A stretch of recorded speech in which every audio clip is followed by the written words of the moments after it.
Mega TV நேயர்களுக்கு அன்பு வணக்கம். மகளிர் நலம், பெண்களுக்கான பல பிரச்சனைகளை பற்றி பார்த்துட்ருக்கோம். இன்று நேயர்கள் தங்கள் சந்தேகங்களை கடிதம் மூலமாகவும் இமெயில் மூலமாக யூடியூப் மூலமாக எழுதியிருக்காங்க. நேயர்களின் சந்தேகங்களுக்கான விளக்கங்களை இந்த நிகழ்ச்சியில் காணலாம். முதலாவது பிரேமா என்ற நேயர் எழுதியிருக்கிறாங்க. வணக்கம் மேடம், எனக்கு லாஸ்ட் இயர் ஐவிஎஃப்பில் ஒரு கேர்ள் பேபி டெலிவரி ஆச்சு. இப்போ அகெயின் ஐவிஎஃப் பண்ணலான்னு இருக்கேன். பொதுவாக ஒரு ஐவிஎஃப் பிறகு எவ்வளோ நாள் கேப் விடணும் அண்ட் இது பாசிபிளா மேடம்?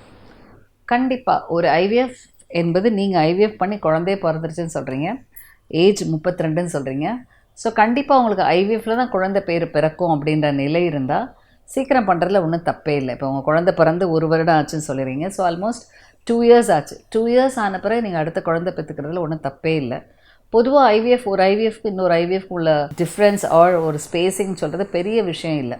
பொதுவாக இப்போ ஃபார் எக்ஸாம்பிள் ஒரு தடவை ஐவிஎஃப் பண்ணுறாங்க, ஃபெயிலியர் ஆகுது அப்படின்னா அடுத்து எப்போ பண்ணலாம் அப்படின்னா வித்தின் 2 months to 3 months பண்ணலாம். ஏன்னா ஒரு எக் கலெக்ஷன் அப்படிங்கிறதுல பொதுவாக ஒரு கேப் விடணுன்ற அவசியம் இல்லை.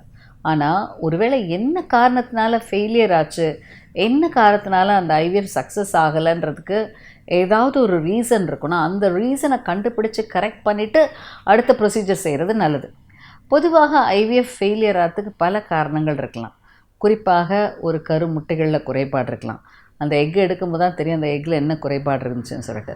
அதுக்கப்புறம் அதில் ஸ்பெர்மை இன்ஜெக்ட் பண்ணும்போது கரு உருவாகிற கருவில் ஏதாவது குறைபாடு இருந்தாலும் அது சரியாக வளராமல் போகலாம். பல நேரங்களில் பெண்களோட கர்ப்பப்பையில் ஏதாவது ஒரு பிரச்சனைகள் வரலாம். பொதுவாக இந்த கருமுட்டைகள் வளரும் பொழுது, கருத்தரிக்கும் பொழுது அந்த உள் வளர்ச்சி சீராக இல்லாமல் குறைபாடாக இருந்தால் அது ஒரு காரணமாக இருக்கலாம். ஸோ என்ன காரணத்தினால இந்த குறைபாடு வந்தது, ஃபெயிலியர் ஆனது என்பதற்கு பல காரணங்கள் இருக்கலாம். சில நேரம் எல்லாமே கரெக்டாக இருந்தும் கூட ஃபெயிலியர் ஆகலாம்.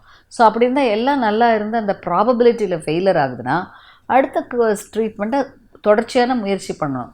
இன்றும் ஒரு ஐவிஎஃப் சக்ஸஸ் ரேட்டை ஒரு அந்த பேஷண்ட்டுக்கு அவங்களோட முட்டைகள், அது அவங்களோட வயது, அவங்களோட ரெஸ்பான்ஸ், அவங்களுடைய பிளட், அவங்களுடைய உடல் ரீதியான விஷயம், அவங்க ஹஸ்பண்டோட சீமன், இதெல்லாம் வச்சு தான் ஒரு ப்ரெடிக்டிவ் வேல்யூ கொடுக்குறோம். இந்த ப்ரெடிக்டிவ் வேல்யூ பொதுவாக ஒரு 40% சொன்னால் அந்த 40%ல் சக்ஸஸ் வரலாம். ஒருவேளை வரலைன்னா அந்த 40% சக்ஸஸ் வரலைன்னா அதனால் ஃபெயிலியர் கிடையாது. அடுத்து தொடர்ச்சியாக நீங்கள் பண்ணும்பொழுது கண்டிப்பாக கருத்தரிக்க வாய்ப்புகள் உண்டு. ஸோ அந்த வகையில் ஒரு சக்ஸஸ் ரேட்டை உறுதி செய்வதற்கு பொதுவாக இந்த விஷயங்களை நீங்கள் கவனம் செலுத்தணும். என்னென்ன விஷயங்கள், ஏன் ஃபெயிலியர் ஆச்சு, ஏதாவது சரிப்படுத்தக்கூடிய விஷயமா, அல்லது ஏதோ ஒரு காரணத்தினால ஃபெயிலியர் ஆனால் அந்த காரணத்துக்கான தீர்வு உண்டா, இதை சரியான முறையில் நீங்கள் சரி செய்த பின் அடுத்த ட்ரீட்மெண்ட் பண்ணணும். அது இல்லாமல் ஒரு ஐவிஎஃப்க்கும் 2வது ஐவிஎஃப்க்கும் ரொம்ப பெரிய வித்தியாசம் வைக்கணுன்ற அவசியம் இல்லை. உங்களுக்கு 2 வருஷம் ஆச்சுன்னு சொல்கிறீங்க, குழந்தை ஐவிஎஃப் பண்ணி குழந்தை பிறந்து 1 வருஷம் சொல்லும்போது அடுத்த குழந்தை பிறதுக்கு ஐடியல் டைம் சீக்கிரமாக பண்ணுங்கள். வயசு 32 ஆகுது. வயது கூட கூட கருமுட்டைகள் எண்ணிக்கை குறைவாகும். காலத்தோடு உங்கள் ஐவிஎஃப் பண்ணுறது என்றைக்குமே நல்லது. அடுத்து ஹர்ஷினி என்ற நேயர் சொல்லியிருக்காங்க. மேடம் வணக்கம், what is the main cause for childlessness madam? I got married before 10 years but still no child ma'am, feeling so depressed. So Harshini என்ன சொல்கிறாங்க அப்படின்னா, அவங்களுக்கு 10 வருஷம் ஆச்சு, குழந்தை இல்லாமல் இருக்குது. குழந்தை இல்லாததுக்கு முக்கியமான காரணம் என்ன அப்படின்னு சொல்கிறாங்க. ஹர்ஷினி, முக்கியமான காரணம் பல இருந்தாலும் உங்களுடைய பிரச்சனை என்ன என்றது உங்களை பரிசோதித்தா தான் சொல்ல முடியும். இன்றைக்கும் குழந்தையின்மைக்கான பல காரணங்கள் இருக்கலாம். பெண்களை பொறுத்த வரைக்கும் முக்கியமான காரணம் கருமுட்டை வளர்ச்சி குறைபாடுகள், அதாவது ஆன்ஓவுலேஷன் சொல்லுவோம். ஆன்ஓவுலேஷன் என்பது கருமுட்டைகள் வளர்வது, கருமுட்டைகள் வெளியாவது, அந்த கருமுட்டைகள் சீராக இருப்பது, அதனுடைய குவாலிட்டி, குவான்டிட்டி, ப்ராப்பர் ரெஸ்பான்ஸ், அதனுடைய கரு உருவாகும் தன்மை, இது எல்லாமே கரெக்டாக இருந்தால் கண்டிப்பாக ஒரு பெண்ணால் தாயாக முடியும். ஸோ உங்களை பொறுத்த வரைக்கும் என்ன காரணம், என்ன அளவு என்பதை பொறுத்து தான் ட்ரீட்மெண்ட்டோட காரணத்தை சொல்ல முடியும். பொதுவாக நம்ம நாட்டு பெண்கள், குறிப்பாக சவுத் ஈஸ்ட் ஏஷியன்ஸில் பொறுத்த வரைக்கும் ஒபிசிட்டி ரிலேட்டட் பிசிஓஎஸ்ன்ற முக்கியமான காரணம். 2வது முக்கியமான காரணம் கருக்குழாய் அடைப்பு. 3வது முக்கியமான காரணம் ஆண் விந்தணுக்கள் குறைபாடுகள். ஸோ கண்டிப்பாக இப்போ உங்களோட காரணமாக இருந்தால் கருமுட்டை வளர்ச்சி குறைபாடாக இருக்கலாம். ஸோ உங்கள் மருத்துவரிடம் முறையாக பரிசோதித்து நீங்களும் உங்கள் கணவரும் தம்பதியினராக சென்று பரிசோதிச்சிங்கன்னா தேவையில்லாத பரிசோதனைகள் செய்ய வேண்டியதில்லை. தேவைப்படுற பரிசோதனைகளை செய்யலாம். விரைவில் சக்ஸஸ் வருவதற்கான வழிமுறைகளையும் தீர்வுகளையும் சீராக பிளான் பண்ணலாம்.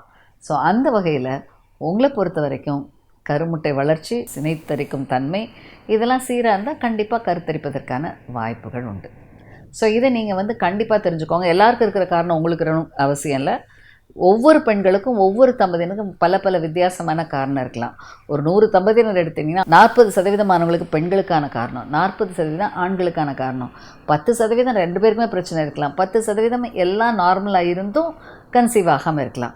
ஸோ உங்களை பொறுத்த வரைக்கும் என்ன காரணம் என்பதை உங்களுடைய பரிசோதனை முறைகள் மூலமாக கண்டுபிடித்து அதனை சரி செய்யும் பொழுது குழந்தை பேர் பெறுவதற்கான வாய்ப்புகள் அதிகம்.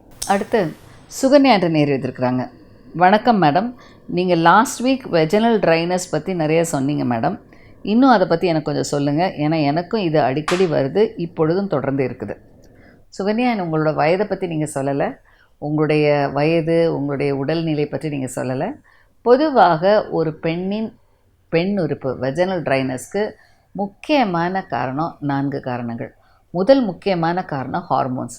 ஸோ இந்த ஹார்மோன்ஸோட மாறுபாடுகள், குறிப்பாக ஈஸ்ட்ரஜன் ஹார்மோன் குறைவாக இருந்தால் அந்த வெஜனல் எபித்தீலியம் ஃபார்மேஷனில் ப்ராப்பராக எபித்தீலியல் ஃபார்மேஷன் இருக்காது, அதுக்கு போகிற ரத்த ஓட்டங்கள் சீராக வராது. பல நேரங்கள் அந்த ஹார்மோன் குறைபாடுகள்னால அந்த செல்ஸுடைய முதிர்ச்சி சீராக இருக்காது. இவை அனைத்தும் இந்த பெண்ணுக்கு அந்த வெஜனல் ட்ரைனஸ் உருவாகுவதற்கு முக்கியமான காரணமாகும். இரண்டாவது முக்கியமான காரணம், நம்ம நாட்டு பெண்கள் இளவயதாக இருந்தீங்கன்னா நீங்கள் யூஸ் பண்ணுற காஸ்மெட்டிக்ஸ், நீங்கள் யூஸ் பண்ணுற வெஜனல் வாஷ், நீங்கள் யூஸ் பண்ணுற சில டிட்டர்ஜென்ட்ஸ். பொதுவாக பெண்ணுறுப்பை வாஷ் பண்ணுறோம் சொல்லி சோப்பு, சில ஸ்ட்ராங் சொல்யூஷன்ஸ் யூஸ் பண்ணும்பொழுது அது ட்ரைனஸை உருவாகும். பொதுவாக இந்த மாதிரி ஒரு காஸ்மெட்டிக் ஸ்ப்ரே அந்த மாதிரிலாம் யூஸ் பண்ணுறதுல ஸ்பிரிட் இருக்கும். இந்த ஸ்பிரிட் என்பது அந்த செல்ஸை உலரும் தன்மை அதிகரிக்கும். அதே மாதிரி டிட்டர்ஜென்ட்ஸ் என்பது அந்த சர்ஃபேஸில் உள்ள ட்ரைனஸை, அந்த ஸ்கின் ட்ரைனஸை உருவாக்கும். இது தவிர அந்த ட்ரைனஸ்னால் பல நேரங்களில் தொத்துக்கள் வருவதற்கான வாய்ப்புகள் அதிகம். ஏன்னா இன்றைக்கி ஒரு ஸ்கின்னில் மாய்ஸ்சர் இருக்குதுன்னா அதில் எந்த தொத்துக்களும் எளிதில் பரவாது, ஸ்கின் கிராக் ஆகாது. ஆனால் இதுவே ஒரு ட்ரை ஸ்கின்னில் சின்ன ஒரு இரிட்டேஷனாக கூட கிராக் ஆகும், அது இன்ஃபெக்ஷன்ஸ் வருவதை அதிகரிக்கும். ஸோ அந்த வகையில் ஸ்கின் ட்ரைனஸை உருவாக்குகிற சோப்பு, டிட்டர்ஜென்ட்ஸ், வாஷஸ், காஸ்மெட்டிக்ஸ் இவை அனைத்தும் ஒரு முக்கியமான காரணம். மூன்றாவது முக்கியமான காரணம், கண்டிப்பாக நீங்கள் உட்கொள்கிற சில வகையான மருந்துகள், குறிப்பாக அலர்ஜி, ஆஸ்மா, வீசிங் இவற்றுக்கு யூஸ் பண்ணுற பல ஆன்டி அலர்ஜிக் ட்ரக்ஸ் ஸ்கின் ட்ரைனஸை உருவாக்கலாம், தோல் உலர்வுத்தன்மை உருவாக்கலாம். இவையும் ஒரு காரணமாக இருக்கலாம். முக்கியமான அடுத்த ஒரு காரணம், கண்டிப்பாக உங்களுடைய உடல் ரீதியான தோல் வியாதி சம்மந்தப்பட்ட சில டெர்மட்டோஸ் இன்ஃபெக்ஷன்ஸ் இவை அனைத்தும் ஒரு காரணமாக இருக்கலாம். ஸோ என்ன காரணம் என்பதை முறையாக பரிசோதித்து பெண்ணுறுப்பில் ஏற்படுற உலர்வுத்தன்மைக்கு ஹார்மோனா, மருந்துகளா, இல்லை உங்கள் வாழ்க்கை முறைகளா, இல்லை நீங்கள் யூஸ் பண்ணுற ஹைஜீனிக் ஆஸ்பெக்ட்ஸில் உள்ள பிரச்சனையா, இவற்றினை தெளிவாக ஆராய்ந்து அதற்கான தீர்வை கொடுக்கறது முக்கியமான விஷயம். ஸோ கண்டிப்பாக உங்களோட வயது, உங்களோட உடல் ரீதி இதனை சார்ந்து தான் இந்த ட்ரைனஸ் ஏற்படும். சுகன்யா, நீங்கள் கண்டிப்பாக ஒரு தேர்ச்சி பெற்ற கைனகாலஜிஸ்ட்டை சென்றீங்கன்னா அவங்க உங்களை முழுமையாக பரிசோதித்து என்னென்ன குறைபாடுகள் என்பதை கண்டுபிடிச்சு தேவைப்பட்ட அவங்க கர்ப்பப்பையில் ஒரு பாஸ்மியர் மற்றும் தொத்துக்கள் வருவதற்கான கல்ச்சர், இன்னும் அதிகமான பெண்களுக்கு உலர்வுத்தன்மை ஏற்படுற கார்டிஃபிகேஷன் இண்டெக்ஸ் இவற்றின் மூலமாக என்ன காரணம் என்பதை தெரிந்து கொள்ளலாம். இது காரணத்தை தெரிஞ்சால் அதற்கான தீர்வை கொடுத்து இந்த பிரச்சனையிலிருந்து முழுமையான தீர்வு பெறலாம். அடுத்து ரேகா என்ற நேர் எழுதியிருக்கிறாங்க. Ma'am, my daughter is 17 years old. அவங்க பெண் குழந்தை 17 வயது. பட் அவளோட பிரெஸ்ட் சைஸ் ரொம்ப சின்னதாக இருக்குது மேடம். இது நார்மலாக madam? I want your explanation, thank you. So பொதுவாக ரேகா, உங்கள் பெண் குழந்தை 17 வயதுங்கிறீங்க. 17 வயதில் அவங்க உயரம், உடல் எடை ஆகியவற்றை சார்ந்தது தான் மார்பக வளர்ச்சி. மார்பக வளர்ச்சி அடிப்படையே அதனுடைய ஹார்மோன்ஸ் மற்றும் உடலில் உள்ள ஃபேட் டிஸ்ட்ரிபியூஷன்.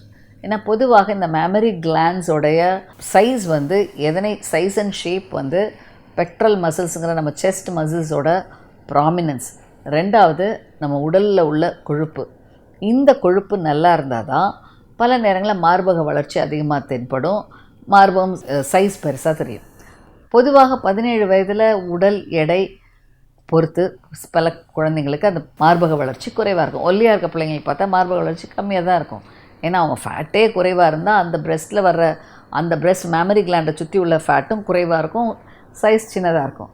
ஸோ முதல்ல உங்கள் பெண்ணுடைய வயது, அவங்களுடைய உடல் நலம், அவங்களோட பிஎம்ஐ, அவங்களுடைய ஹெல்த்து, அவங்களுடைய வேறு ஏதாவது அசோசியேட்டட் டிசீஸ், இது எல்லாத்தையும் முறையாக பரிசோதிங்க. இதெல்லாம் எதுவுமே இல்லாமல் கூட மார்பகம் சின்னதாக இருக்கலாம். ஸோ சின்னதாக இருக்குது என்பதை ஒரு காம்ப்ளெக்ஸாக உங்கள் பெண்ணிடம் சொல்லாதீங்க. இது அவங்க பெண்ணை பொறுத்த வரைக்கும் நீங்கள் ஒரு என்கரேஜ் பண்ணுங்கள். ஏன்னா பல நேரங்களில் அவங்களுக்கு மனதில் உடலை விட மனதளவில் ரொம்ப காயப்பட்டிருப்பாங்க. யாராவது சொல்கிறத பார்த்து ரொம்ப கஷ்டப்படுவாங்க. மற்றவங்களோட கம்பேர் பண்ணிவிட்டு ஒரு காம்ப்ளெக்ஸ் வரும். தன்னோட செல்ஃப் இமேஜே அவங்க ரொம்ப குறைக்கப்படும். செல்ஃப் எஸ்டீமும் குறைவாகும். ஸோ அந்த வகையில் இந்த பெண்ணுக்கு முக்கியமான தேவையே அவங்க மன ரீதியான சப்போர்ட்டிவ் சிஸ்டம். அவங்க உடல்நிலை ஆரோக்கியத்தை பேணுவதற்கு அவர்களுக்கு கண்டிப்பாக இதனை பற்றி தெளிவாக விளக்கம் சொல்லணும். தெளிவாக அவங்களோட உடல் ஆரோக்கியத்தை பரிசோதிக்கணும். தேவையில்லாத மன அழுத்தம், மனக்குழப்பம் வருவதை தடுக்கணும். இவை அனைத்துமே கண்டிப்பாக இந்த பெண்ணுக்கு இந்த மார்பக வளர்ச்சி குறைபாடுகளை விட அதனுடைய பிரச்சனைகளை காட்டிலும் மற்றவங்க சொல்வது தான் கஷ்டமாக இருக்கும். அதனை சரி செய்தீங்கன்னா கண்டிப்பாக இந்த பிரச்சனை ஒரு பெரிய பிரச்சனையாகவே இருக்காது. எல்லா பெண்களுக்கும் மார்பகம் அளவு கூடுதலாக இருக்குன்னு எண்ணுவதுக்கு சரி. ஆனால் இவை அனைத்தும் ஒரு காரணமாக கண்டிப்பாக இருக்கணுன்ற அவசியம் இல்லை. ஸோ கண்டிப்பாக இதை நீங்கள் தெரிஞ்சுக்கொள்ளுங்க. உங்கள் பெண்ணின் மார்பக வளர்ச்சியில் டிஃப்ரெண்ட் சைஸஸ் ஆஃப் அந்த சைஸஸ் இருக்குது. ஏபிசி. அவங்களோட ப்ரா சைஸ் வந்து 32 33 சைஸை பொறுத்து, அவங்களுடைய அந்த கப் சைஸ் வந்து ஏ ஆர் பி இருந்தால் தட் இஸ் ஓகே. அது ஒன்றும் தவறே இல்லை. 17 வயசு குழந்தைக்கு இது ஒரு பெரிய விஷயம் என்பது இல்லை. நீங்கள் உங்கள் பெண் குழந்தை இதை பற்றி அவங்க ஒரு குறைபாடாக நினச்சா அவங்கள கூப்பிட்டு பேசுங்க. அந்த பிரச்சனைக்கு மன விளக்கம், ஒரு நல்ல ஒரு விளக்கத்தை கொடுங்க. அதை அவங்க தெரிஞ்சுக்கிட்டாங்கன்னா கண்டிப்பாக இந்த பிரச்சனை ஒரு பெரிய பிரச்சனை இல்லைன்னு நினைப்பாங்க. கூடுமான வரைக்கும் சில உடற்பயிற்சிகள், நல்ல ஆரோக்கியமான உணவு, அவங்க உடல் பருமன் அதிகரிக்கிறதுக்கான வழிமுறை, இவற்றை அவங்க கடைப்பிடிச்சாங்கன்னா கண்டிப்பாக இந்த மனப்பிரச்சனை வராது. அவர்களுக்கு எந்த ஒரு மனக்குழப்பத்தினால உடலே பாதிக்கக்கூடிய பல பிரச்சனைகள் ஏற்படலாம். ஸோ கண்டிப்பாக நீங்கள் இதை பற்றி அவங்களுக்கு நம்பிக்கை கொடுங்க. இது இந்த பயத்தை விட்டு அவங்க வெளியேற்றுவதற்கு சில தைரியமான விஷயங்களை சொல்லுங்கள். வாழ்க்கையில் கண்டிப்பாக மார்பக வளர்ச்சிக்கு குறைபாடு வருவதற்கான வாய்ப்பு ரொம்ப ரொம்ப குறைவு என்பதை தெளிவுபடுத்துங்க. கண்டிப்பாக ஆரோக்கியமாக சந்தோஷமாக இருப்பாங்க. அடுத்து சங்கரி என்று நேர் எழுதியிருக்கிறாங்க. Ma'am, I am into IT professionalism. I have pelvic mild discomfort on and off. How to overcome this ma'am? Thank you. Sankari, நீங்கள் சொல்கிறீங்க நீங்கள் ஐடி ப்ரொஃபஷனல், அதனால் உங்களுக்கு இடுப்பில் வலி. ஐடி ப்ரொஃபஷனல்ஸ்க்கு ஸ்பெசிஃபிக்காக இடுப்பில் வலி, பெல்விக்கில் வலி என்பது சில பிரச்சனைகளில் வரலாம். குறிப்பாக நீங்கள் ரொம்ப நேரம் உட்காந்துட்டு ஒர்க் பண்ணுறீங்க, சிட்டிங் பொசிஷனில் நிறைய நேரம் உட்காந்து ஒர்க் பண்ணும்போது உங்கள் பெல்விக் ஸ்பைன்ஸ், அதாவது குறிப்பாக லம்பார் ஸ்பைன்ஸோடைய பொசிஷன் சீராக இல்லைன்னா ஒரு டிஸ்கம்ஃபர்ட் எப்பயும் இருக்கும். அது பேக் பெயினாக மட்டும் இருக்கிறதில்ல, அடிவேறு வலிகள் கூட ஏற்படலாம். பல நேரங்களில் இந்த ஒர்க்கிங் விமன் நிறைய பேர் செய்கிற ஒரு முக்கியமான விஷயம், tight jeans, tight pants, even leggings இதெல்லாம் போட்டு தொடர்ந்து ரொம்ப நேரம் உட்காந்து நீங்கள் லேப்டாப்பில் ஒர்க் பண்ணும் பொழுது பல நேரம் அதில் உற்பத்தி ஆகிற ஹீட் உங்களுடைய பெல்விஸில் பலவிதமான தொத்துக்களை உருவாக்கலாம். குறிப்பாக தோல் வறட்சி, pelvic infection, vulval infection, வல்வைட்டிஸ், vaginitis இதெல்லாம் ரொம்ப காமனாக இருக்கும். இதனை சார்ந்த யூரினரி இன்ஃபெக்ஷன்ஸ் ரொம்ப அதிகமாக இருக்கும். ஸோ கண்டிப்பாக நீங்கள் ஐடி ப்ரொஃபஷனலாக இருந்து சிட்டிங் பொசிஷன்ஸில் ரொம்ப நேரம் இருக்கிறீங்கன்னா உங்களுடைய பாஸ்டர் கரெக்டாக மெயின்டைன் பண்ணுங்கள். எப்போயுமே உங்களோட ஸ்பைன்ஸ் ஸ்ட்ரைட்டாக இருக்கணும். ஸ்டூப் பண்ணக்கூடாது, ஸ்லம் பண்ணக்கூடாது. நிமிர்ந்து ஸ்ட்ரைட்டாக உட்கார பொசிஷனில் உங்கள் ஒர்க்கை பண்ணுங்கள். ரெண்டாவது விஷயம், ரொம்ப பக்கத்தில் லேப்டாப் வைக்காதீங்க. லேப்டாப்பை கொஞ்சம் தள்ளி வைங்க. முடிஞ்சால் டெஸ்க்டாப் யூஸ் பண்ணுங்கள். லேப்டாப் வச்சு பண்ணுறது உங்கள் லேப்பில் வச்சு பண்ணாதீங்க. அதுக்கு ஒரு சின்ன டேபிள் கொடுத்து ப்ராப்பராக பண்ணுங்கள். மூன்றாவது முக்கியமான விஷயம், தேவையான உடற்பயிற்சி. பலரும் செய்ய மறந்து போகிற விஷயம் இந்த உடற்பயிற்சி. உடற்பயிற்சியில் சில கொஞ்சம் நேரம் ஒரு ½ அன் ஹவர் நடந்தேன் டாக்டர்மாங்க. ½ அன் ஹவர் நடப்பது கரெக்டாக இருக்கலாம், ஆனால் அது போதுமானதான்றதை பார்க்கணும். ஒவ்வொருவருடைய உடல் எடை இதுக்கு ஏற்ற அளவில் உடற்பயிற்சி தேவை. இந்த உடற்பயிற்சி சீராக இல்லைன்னா பேக் பெயின் வரும். ஸோ கண்டிப்பாக ஸ்பைன் ஸ்ட்ரென்தனிங் எக்ஸசைஸ் உங்களோட ஃபிசியோதெரபிஸ்டையோ இல்லை உங்களோட ஆர்த்தோபெடிஷியன்ஸ்ட்டை கேட்டு அதனை சீராக செய்யுங்க. இந்த வலிகள்லேருந்து முக்கியமான தீர்வு கண்டிப்பாக கிடைக்கும்.